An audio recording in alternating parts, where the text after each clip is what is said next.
ರಾಜಕೀಯವನ್ನು ನಾನು ಕಳಂಕವಾಗಿ ನೋಡಲ್ಲ. ಭವಿಷ್ಯದಲ್ಲಿ ಏನಾದರೂ ಅವಶ್ಯಕತೆ ಬಂದರೆ ಜನಸೇವೆ ಮಾಡೋ ಅವಕಾಶ ಸಿಕ್ಕರೆ ಹೇಳಕ್ಕಾಗಲ್ಲ. ಯಶ್, ರಾಕಿಂಗ್ ಸ್ಟಾರ್ ಯಶ್ ಅವರ ಈ ಒಂದೇ ಒಂದು ಹೇಳಿಕೆ ಸ್ನೇಹಿತರೆ ಈಗ ಭಾರಿ ಸಂಚಲನಕ್ಕೆ ಕಾರಣ ಆಗ್ತಾ ಇದೆ. ತಮಿಳುನಾಡಿನಲ್ಲಿ ವಿಜಯ್ ಸಿಎಂ ಆಗಿದ್ದಾರೆ, ಆಂಧ್ರದಲ್ಲಿ ಪವನ್ ಕಲ್ಯಾಣ್ DCM ಆಗಿದ್ದಾರೆ. ಅಂತ ಟೈಮ್ನಲ್ಲಿ ಕರ್ನಾಟಕದ ಸೂಪರ್ ಸ್ಟಾರ್ ಯಶ್ ಅವರ ಈ ಹೇಳಿಕೆ ಕ್ರೇಜಿ ಸೆನ್ಸೇಷನ್ ಕ್ರಿಯೇಟ್ ಮಾಡ್ತಾ ಇದೆ. ಟಾಕ್ಸಿಕ್ ಹಾಗೂ ರಾಮಾಯಣ ಸಿನಿಮಾಗಳ ಮೂಲಕ ಇಂಟರ್ನ್ಯಾಷನಲ್ ಲೆವೆಲ್ನಲ್ಲಿ ಸೌಂಡ್ ಮಾಡ್ತಿರೋ ರಾಕಿಂಗ್ ಸ್ಟಾರ್ ಯಶ್ ಮುಂದೆ ಪಾಲಿಟಿಕ್ಸ್ಗೆ ಬರೋ ಅವಕಾಶ ಸಿಕ್ಕರೆ ಯಾಕೆ ಬೇಡ ಅನ್ನೋ ಸುಳಿವನ್ನು ಕೊಟ್ಟಿದ್ದಾರೆ. ಇದನ್ನು ಕಂಡು ರೊಚ್ಚಿಗೆದ್ದಿರೋ ಯಶ್ ಅವರ ಬೆಂಬಲಿಗರಂತೂ ಆಲ್ರೆಡಿ CM ಕುರ್ಚಿನಲ್ಲಿ ಅವ್ರನ್ನ ಕೂರಿಸಿ ಗ್ರಾಫಿಕ್ಸಲ್ಲಿ ಅದನ್ನು ಪೋಸ್ಟರ್ ಎಲ್ಲ ಮಾಡಿ ಸೋಷಿಯಲ್ ಮೀಡಿಯಾದಲ್ಲಿ ಶೇರ್ ಮಾಡೋಕ್ಕೂ ಶುರು ಮಾಡಿದ್ದಾರೆ.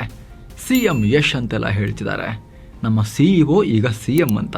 ಹಾಗಿದ್ರೆ ಲೇಟೆಸ್ಟ್ ಆಗಿ ವಿಜಯ್, DCM ಪವನ್ ಮಾದರಿಯಲ್ಲಿ ಈ ಹಿಂದೆ MGR, ಆಮೇಲೆ NTR ಆಂಧ್ರದಲ್ಲಿ, ಜಯಲಲಿತಾ ಇವರೆಲ್ಲ ಸಿನಿಮಾ ನಟರು ಯಾವ ರೀತಿ ಇಂಪ್ಯಾಕ್ಟ್ ಮಾಡಿದ್ರು, ಅದೇ ರೀತಿ ಕರ್ನಾಟಕದಲ್ಲಿ ಯಶ್ ಅವ್ರಿಗೂ ಇಂಪ್ಯಾಕ್ಟ್ ಮಾಡೋಕ್ಕೆ ಆಗುತ್ತಾ? ಯಶ್ ಅವರು ಕೂಡ ಇಲ್ಲ, ನನಗೆ ಇಂಟ್ರೆಸ್ಟ್ ಇಲ್ಲ, ನನ್ನ ಕಪ್ ಆಫ್ ಟೀ ಅಲ್ಲ ಅದು ಅಂತ ಹೇಳದೆ ಕಂಪ್ಲೀಟಾಗಿ ಪಾಲಿಟಿಕ್ಸನ್ನು ರಿಜೆಕ್ಟ್ ಮಾಡದೆ ಪಾಲಿಟಿಕ್ಸಿಗೆ ಬರೋ ಸುಳಿವನ್ನು ಕೊಟ್ಬಿಟ್ರಾ? ಎಲ್ಲವನ್ನ ನೋಡ್ತಾ ಹೋಗೋಣ. ನೀವು ನೋಡ್ತಾ ಇದ್ದೀರಾ ಮಸ್ತ್ ಮಗ ಚಾನಲ್. ನಾನು ಅಮರ್ ಪ್ರಸಾದ್.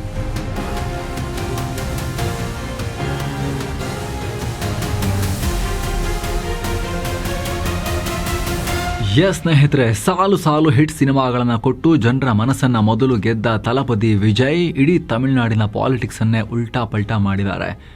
ಆಂಧ್ರದಲ್ಲಿ ಪವನ್ ಕಲ್ಯಾಣ್ ಇವತ್ತು DCM ಉಪಮುಖ್ಯಮಂತ್ರಿ, ಅವರು ಕೂಡ ಆಂಧ್ರ ಪಾಲಿಟಿಕ್ಸ್ನಲ್ಲಿ ದೊಡ್ಡ ಇಂಪ್ಯಾಕ್ಟ್ ಮಾಡಿ ಆಗಿದೆ. 2024 ಅಸೆಂಬ್ಲಿ ಸೀಟ್ಗೆ ಇವರ ಪಾರ್ಟಿ ಸ್ಪರ್ಧೆ ಮಾಡಿದ್ದ 21ಕ್ಕೆ 21 ಸೀಟ್ 100% ಸ್ಟ್ರೈಕ್ ರೇಟಲ್ಲಿ ಹೊಡೆದು ಬಿಸಾಕಿದ್ದಾರೆ ಪವನ್ ಕಲ್ಯಾಣ್. ಆಂಧ್ರದ CM ಕುರ್ಚಿ ಮೇಲೂ ಕೂಡ ಅವರ ಕಣ್ಣಿದೆ. ಸೊ ಸಿನಿಮಾದಿಂದ ಬಂದು ಪೊಲಿಟಿಕಲಿ ದೊಡ್ಡ ಇನ್ಫ್ಲೂಯೆನ್ಸನ್ನು ಬೆಳೆಸ್ಕೊಂಡಿದ್ದಾರೆ.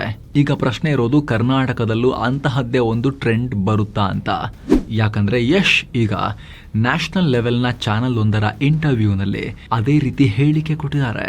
ವಿಜಯ್ ತರ ನೀವು ಪಾಲಿಟಿಕ್ಸ್ಗೆ ಬರ್ತೀರಾ ಅಂತ ಕೇಳಿದಕ್ಕೆ, ಸಿನಿಮಾ ಈಗ ಸದ್ಯಕ್ಕೆ ನನ್ನ ಪ್ರಯಾರಿಟಿ. ಕರೆಕ್ಟಾಗಿ ಗಮನಿಸಿ, ಪ್ರತಿ ಪದಕ್ಕೂ ಅರ್ಥ ಇದೆ. ಸದ್ಯ ಸಿನಿಮಾ ನನ್ನ ಪ್ರಯಾರಿಟಿ, ಒಂದು ವೇಳೆ ಮುಂದೆ ಅಗತ್ಯ ಬಿದ್ದರೆ ರಾಜಕೀಯಕ್ಕೆ ಬರಬಹುದು, ಹೇಳಕ್ಕಾಗಲ್ಲ ಅನ್ನೋ ರೀತಿಯಲ್ಲಿ ಯಶ್ ಮಾತನಾಡಿದ್ದಾರೆ. ರಾಜಕೀಯ ಒಂದು ಕಳಂಕ, ಅದು ಟ್ಯಾಬೂ ಅಥವಾ ಕೆಟ್ಟದು ಅಂತ ನಾನು ನೋಡಲ್ಲ. ಜನರಿಗಾಗಿ ಉತ್ತಮ ಡಿಸಿಷನ್ಗಳನ್ನು ಮಾಡುತ್ತಾನೆ ಪಾಲಿಟಿಕ್ಸ್ ಅಂತ ಯಶ್ ಕೇಳಿದ್ದಾರೆ.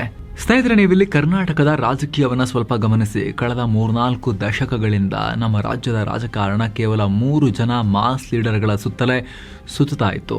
ದೇವೇಗೌಡರು, ಬಂಗಾರಪ್ಪ ಅವರು, BS ಯಡಿಯೂರಪ್ಪ ಅವರು, ರೀಸೆಂಟ್ ಆಗಿ ಸಿದ್ದರಾಮಯ್ಯ ಅವರು. ಇವರನ್ನ ಬಿಟ್ಟು ಮತ್ತೆ ಯಾರನ್ನ ಕೂಡ ಜನ ಮಾಸ್ ಲೀಡರ್ ಅಂತ ಒಪ್ಪೋಕೆ ರೆಡಿನೇ ಇಲ್ಲ. ಆದರೆ ಇವತ್ತಿನ ವಾಸ್ತವ ಏನು? ಬಂಗಾರಪ್ಪ ಅವರು ಇಲ್ಲವೇ ಇಲ್ಲ. ದೇವೇಗೌಡರು ರಿಟೈರ್ ಆಗಿ ಬಹಳ ಟೈಮ್ ಆಗಿ ಹೋಗಿದೆ, ಅವ್ರ ವಯಸ್ಸು ಕೂಡ ಆಕ್ಟಿವ್ ಪಾಲಿಟಿಕ್ಸ್ ಮಾಡೋಷ್ಟು ಇಲ್ಲ. ಯಡಿಯೂರಪ್ಪನವರು ಕೂಡ ರಿಟೈರ್ ಆಗಿ ಈಗ 3-4 ವರ್ಷ ಕಳೀತಾ ಬಂತು. ಸಿದ್ದರಾಮಯ್ಯ ಅವರು ಕೂಡ ಮೊನ್ನೆ ಚುನಾವಣಾ ರಾಜಕಾರಣದಿಂದ ರಿಟೈರ್ ಆಗಿದ್ದಾರೆ. ಸೊ ಬನ್ರಿ, ನಾನೇ CM ಕ್ಯಾಂಡಿಡೇಟ್, ವೋಟ್ ಹಾಕ್ರಿ ನನಗೆ ಅಂತ ಹೇಳೋ ಯಾವುದೇ ಮಾಸ್ ಲೀಡರ್ ಕರ್ನಾಟಕದಲ್ಲಿ ಇವಾಗ ಇಲ್ಲ. ಕುಮಾರಸ್ವಾಮಿಯವರು JDSನಲ್ಲಿ ಇರಬಹುದು, ರಾಜ್ಯವ್ಯಾಪಿ ಅಪೀಲ್ ಇರೋ ವ್ಯಕ್ತಿ, ಆದರೆ ಅವರ ಪಾರ್ಟಿ ರಾಜ್ಯವ್ಯಾಪಿ ಪ್ರಭಾವಿ ಅಲ್ಲ. ಈಗಿರೋರು ಯಾರು? BJP ವಿಜಯೇಂದ್ರ ಅವರ ಕೈಯಲ್ಲಿ ಪಾರ್ಟಿಯನ್ನು, ರಾಜ್ಯ BJPಯನ್ನು ಕೊಡ್ಕೊಂಡು ಕೂತಿದೆ. ಸಿದ್ದರಾಮಯ್ಯ, ಡಾಕ್ಟರ್ ಯತೀಂದ್ರ ಮಗನನ್ನ ಬೆಳೆಸೋಕೆ ಪ್ರಯತ್ನ ಪಡ್ತಿದ್ದಾರೆ. ಆದರೆ ಈ ಡೈನಾಸ್ಟ್ಗಳು, ವಂಶ ರಾಜಕಾರಣದ ಕುಡಿಗಳು ದೊಡ್ಡ ಪ್ರಮಾಣದಲ್ಲಿ ಬೆಳೆಯೋಕೆ ಇದುವರೆಗೂ ಆಗಿಲ್ಲ. ನಿಖಿಲ್ ಕುಮಾರಸ್ವಾಮಿ ಅವರಂತೂ ಕೇಳೋದೇ ಬೇಡ. ಕುಮಾರಸ್ವಾಮಿ ಅವರು ತಗೊಂಡೋಗಿ ಬೀಜವನ್ನ ಎಲ್ಲಿ ಬಿತ್ತಿದ್ರು ಆ ಬೀಜ ಒಡೆದು ಮೊಳಕೆನೆ ಬರ್ತಾ ಇಲ್ಲ. ನಿಖಿಲ್ ಕುಮಾರಸ್ವಾಮಿ ಅವರ ಪೊಲಿಟಿಕಲ್ ಕರಿಯರ್ನ ಬೀಜ ಹ್ಯಾಟ್ರಿಕ್ ಸೋಲು ಕಂಡಿದ್ದಾರೆ ಅವರು. ಹಾಗಾಗಿ ರಾಜ್ಯದಲ್ಲಿ ಒಬ್ಬ ಮಾಸ್ ಪೊಲಿಟಿಕಲ್ ಲೀಡರ್ನ ಖಾಲಿ ಜಾಗ ಇದೆ, ವ್ಯಾಕ್ಯೂಮ್ ಇದೆ. ರಾಜ್ಯದ ಯುವ ಜನತೆಯನ್ನ ಸಂಪೂರ್ಣವಾಗಿ ಸೂಜಿಗಲ್ಲಿನಂತೆ ಸೆಳೆಯುವ ಪ್ರಭಾವಿ ಲೀಡರ್ ಕೊರತೆ ರಾಜ್ಯದಲ್ಲಿ ಎದ್ದು ಕಾಣಿಸ್ತಾ ಇದೆ. ಈ ಜಾಗವನ್ನ ತುಂಬೋಕೆ DK ಶಿವಕುಮಾರ್ ಅವರು ಪ್ರಯತ್ನ ಪಡ್ತಿದ್ದಾರೆ. ಈಗ ಮುಖ್ಯಮಂತ್ರಿಯಾಗಿದ್ದಾರೆ, ಆದರೆ ಅವರ ಏಜ್ ಕೂಡ 60 ದಾಟ್ ಹೋಗಿದೆ. ಇವಾಗ ಅವರು ಮಾಸ್ ಲೀಡರ್ ಆಗಿ ಡೆವಲಪ್ ಆಗೋದು ಯಾವಾಗ? ಅಷ್ಟೊತ್ತಿಗೆ ಅವ್ರಿಗೂ ಕೂಡ ವಯಸ್ಸು ಆಗಿರುತ್ತೆ. ಸೊ ಮುಂದಿನ 10-20 ವರ್ಷಗಳಲ್ಲಿ ದೊಡ್ಡ ಪ್ರಮಾಣದ ಅಪಾರ್ಚುನಿಟಿ ಇದೆ ಕರ್ನಾಟಕದಲ್ಲಿ. ಆ ಖಾಲಿ ಜಾಗವನ್ನು ತುಂಬುವ ಅವಕಾಶವನ್ನ ಯಶ್ ಅವರೆಲ್ಲಾದರೂ ಕೂಡ ನೋಡ್ತಾ ಇದ್ದಾರಾ ಅನ್ನೋ ಪ್ರಶ್ನೆ ಈಗ ಮೂಡ್ತಾ ಇದೆ. ಯಶ್ಗಿದೆ ಚುನಾವಣೆ ಗೆಲ್ಲಿಸಿದ ಅನುಭವ. ಸ್ನೇಹಿತರೆ, ಯಶ್ ಇಲ್ಲಿ ಹಿಂದಿನಿಂದಲೂ ಕರ್ನಾಟಕದ ರಾಜಕೀಯ ನಾಡಿಮಿಡಿತವನ್ನ ಡೀಪ್ ಆಗಲ್ಲದೆ ಹೋದ್ರೂ ಕೂಡ ಸ್ವಲ್ಪ ಹತ್ತಿರದಿಂದ ನೋಡಿದ್ದಾರೆ. ಸೋಷಿಯಲ್ ವರ್ಕ್ಸ್ ಅಲ್ಲೂ ಕೂಡ ಇದ್ದಾರೆ ಅವರು. ತಮಗೆ ಸಿನಿಮಾದಾಚೆಗಿನ ಮಹತ್ವಾಕಾಂಕ್ಷೆ ಕೂಡ ಇದೆ ಅಂತ ಅವಕಾಶ ಸಿಕ್ಕಾಗಲೆಲ್ಲ ತೋರಿಸ್ತಾ ಬಂದಿದ್ದಾರೆ. ಅವರ ಯಶೋ ಮಾರ್ಗ ಫೌಂಡೇಶನ್ ಬಗ್ಗೆ ನೋಡಿ. 2017 ಯಶ್ ಮತ್ತು ರಾಧಿಕಾ ದಂಪತಿ ಸೇರಿ ಈ ಫೌಂಡೇಶನ್ ಶುರು ಮಾಡಿದ್ರು. ಅನೇಕ ಸಾಮಾಜಿಕ ಕಾರ್ಯಗಳನ್ನು ಮಾಡಿದ್ದಾರೆ. ಉತ್ತರ ಕರ್ನಾಟಕದ ಕೆಲ ಭಾಗಗಳಲ್ಲಿ ಬರಗಾಲದಿಂದ ತತ್ತರಿಸ್ತಾ ಇದ್ದ ಗ್ರಾಮಗಳಿಗೆ ಕೋಟ್ಯಂತರ ರೂಪಾಯಿ ಖರ್ಚಲ್ಲಿ ಕುಡಿಯೋ ನೀರಿನ ವ್ಯವಸ್ಥೆಯನ್ನು ಕೂಡ ಮಾಡಿಕೊಟ್ಟಿದ್ದಾರೆ. ಅಲ್ಲಿನ ಕೆರೆಗಳ ಹೂಳೆತ್ತಿಸಿ ಕೆರೆಗಳನ್ನು ರಿಸ್ಟೋರ್ ಮಾಡೋ ಕೆಲಸಗಳನ್ನು ಕೂಡ ಮಾಡಿಸಿದ್ದಾರೆ. ಹಾಗೆ ನೆರೆ ಸಂತ್ರಸ್ತರಿಗೆ ಪರಿಹಾರ, ಪರಿಸರ ಜಾಗೃತಿಯಂತಹ ಸೋಷಿಯಲ್ ವರ್ಕಲ್ಲೂ ಕೂಡ ಪಾಲ್ಗೊಂಡಿದ್ದಾರೆ. ಕೊರೋನಾ ಟೈಮ್ನಲ್ಲೂ ಕೂಡ ಜನರಿಗೆ ಎಷ್ಟಾಗುತ್ತಷ್ಟು ಸಹಾಯ ಮಾಡಿ ಈ ಫೌಂಡೇಶನ್ ಮೂಲಕ ವರ್ಕ್ ಮಾಡಿದ್ದಾರೆ. ಇದು ಯಶ್ ಅವರ ಗ್ರೌಂಡ್ ಲೆವೆಲ್ ಸೋಷಿಯಲ್ ಕನೆಕ್ಟ್. ಇನ್ನೊಂದು ಕಡೆ ಯಶ್ ಅವರಿಗೆ ಚುನಾವಣಾ ರಾಜಕೀಯದ ಒಳ ಹೊರಗೂ ಕೂಡ ತಕ್ಕ ಮಟ್ಟಿಗೆ ಗೊತ್ತು. 2018 ಕರ್ನಾಟಕ ವಿಧಾನಸಭಾ ಚುನಾವಣೆಯಲ್ಲಿ ಯಶ್ ಯಾವುದೇ ಒಂದು ಪಾರ್ಟಿ ಪರವಾಗಿ ಪ್ರಚಾರ ಮಾಡಲಿಲ್ಲ. ಆದರೆ ಬೇರೆ ಬೇರೆ ಪಾರ್ಟಿಯ ಅಭ್ಯರ್ಥಿಗಳ ಪರವಾಗಿ ಪ್ರಚಾರ ಮಾಡಿದ್ರು. KR ನಗರದಲ್ಲಿ JDSನ SR ಮಹೇಶ್ ಪರವಾಗಿ ಯಶ್ ಪ್ರಚಾರ ಮಾಡಿದ್ರು. ಇತ್ತ ಮೈಸೂರಿನ KR ಕ್ಷೇತ್ರದಲ್ಲಿ BJPಯ SA ರಾಮದಾಸ್ ಪರವಾಗಿ ಈ ಇಬ್ಬರು ಅಭ್ಯರ್ಥಿಗಳು ಕೂಡ ಆ ಚುನಾವಣೆಯಲ್ಲಿ ಭರ್ಜರಿಯಾಗಿ ಗೆದ್ದರು. 2019 ಮಂಡ್ಯ ಲೋಕಸಭಾ ಚುನಾವಣೆಯಂತೂ ಐತಿಹಾಸಿಕ. ಕಾಂಗ್ರೆಸ್ JDSನ ಘಟಾನುಘಟಿಗಳು ಒಂದಾಗಿದ್ದ ಹೊತ್ತಲ್ಲಿ ಯಶ್ ಮತ್ತು ದರ್ಶನ್ ಪಕ್ಷೇತರ ಅಭ್ಯರ್ಥಿ ಸುಮಲತಾ ಅಂಬರೀಷ್ ಪರವಾಗಿ ಜೋಡೆತ್ತುಗಳಂತೆ ಓಡಾಡಿ ಸಪೋರ್ಟ್ ಮಾಡಿದ್ರು. ಗ್ರಾಮಗಳಲ್ಲಿ ಲಕ್ಷಾಂತರ ಯುವಕರನ್ನ ಸೆಳೆದ್ರು.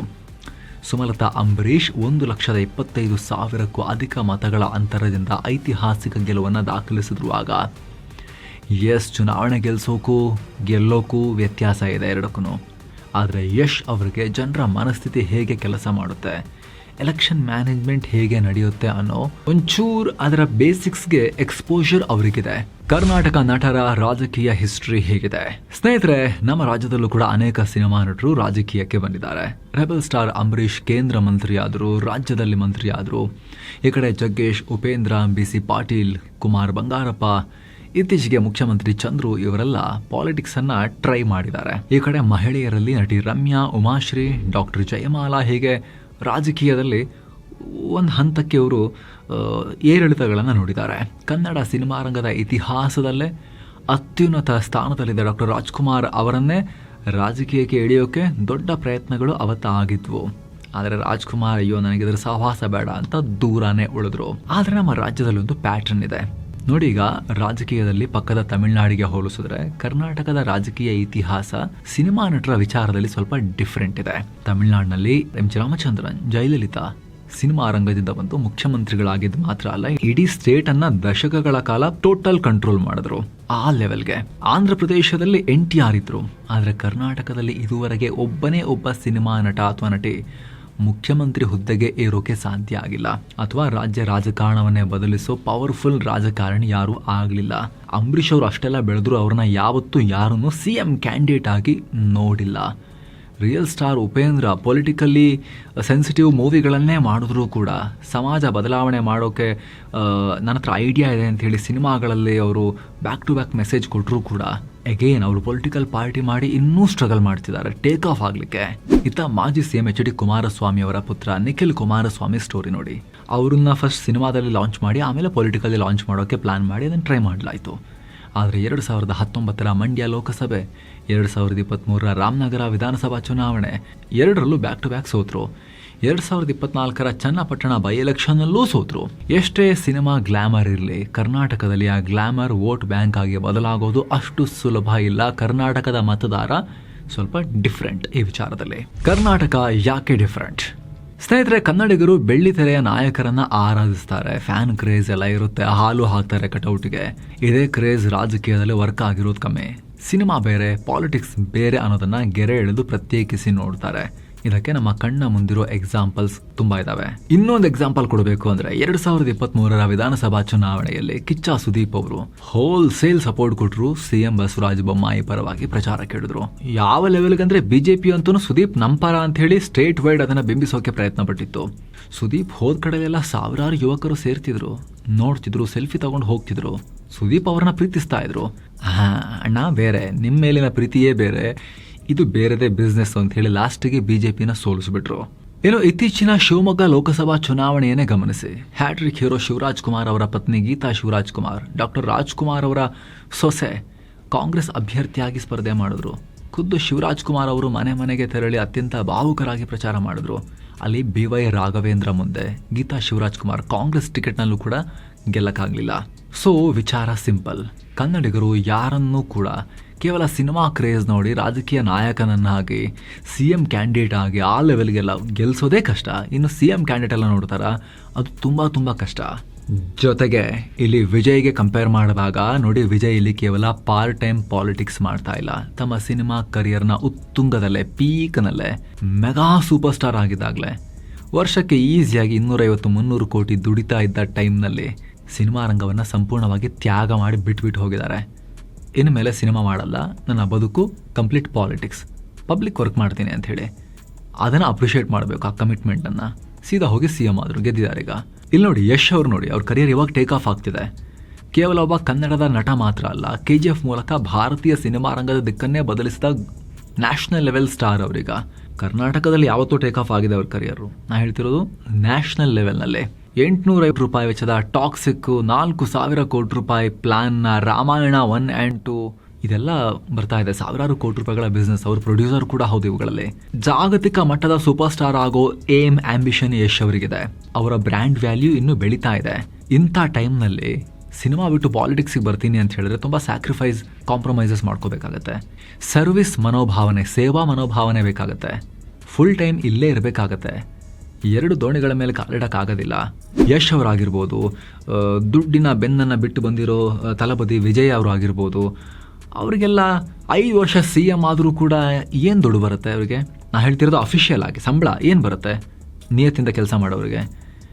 ಈ ಸೂಪರ್ ಸ್ಟಾರ್ಗಳಿಗೆ ಒಂದು ಬ್ರ್ಯಾಂಡ್ ಎಂಡೋರ್ಸ್ಮೆಂಟ್ ಮಾಡಿದ್ರೆ ಸಾಕು. ಅವರು ಇಡೀ 5 ವರ್ಷ CM ಆಗಿ ಬರೋ ಸಂಬಳವನ್ನು ಅವರು ಒಂದು 10-20 ಸೆಕೆಂಡ್ ಒಂದು ಬ್ರ್ಯಾಂಡ್ ಆ್ಯಡಲ್ಲಿ ಕಂಡ್ರೆ ಅವರಿಗೆ ಸಿಕ್ಬಿಡುತ್ತೆ ಅಷ್ಟು ದುಡ್ಡು.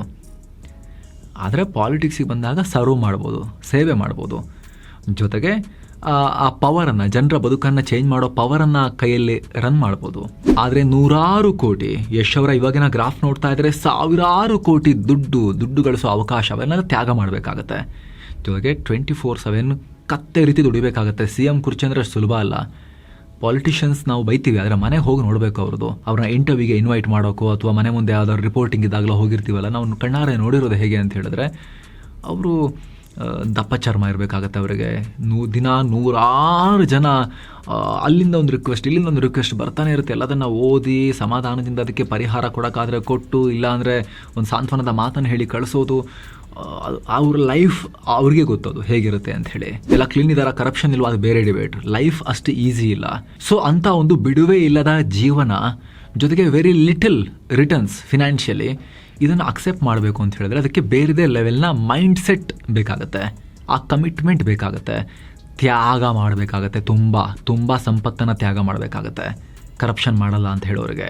ಹಾಗಾಗಿ ಸ್ನೇಹಿತರೆ, ಸದ್ಯಕ್ಕೆ ನಾವು ಏನು ಅನ್ಕೋಬೋದು ಅಂತ ಹೇಳಿದ್ರೆ, ಯಶ್ ಅವರಿಗೆ ರಾಜಕೀಯದ ಬಾಗಿಲೇನು ಮುಚ್ಚಿಲ್ಲ. ಅವರು ಕೂಡ ಬಾಗಿಲು ಕ್ಲೋಸ್ ಮಾಡ್ಕೊಂಡಿಲ್ಲ, ಬಾಗಿಲು ಹಾಕೊಂಡಿಲ್ಲ, ನನಗೆ ಬೇಡ ಅಂತ ಅವ್ರು ಹೇಳಿಲ್ಲ. ಅಥವಾ ನಾನು ಬರ್ತೀನಿ ಅಂತ ಹೇಳಿ ಓಪನ್ ಆಗಿ ಅವರು ಡಿಕ್ಲೇರ್ ಕೂಡ ಮಾಡಿಲ್ಲ. ಒಂಥರ ಆಪ್ಷನ್ ಓಪನ್ ಇಡೋ ರೀತಿಯಲ್ಲಿ ಹೇಳಿಕೆಯನ್ನು ಕೊಟ್ಟಿದ್ದಾರೆ.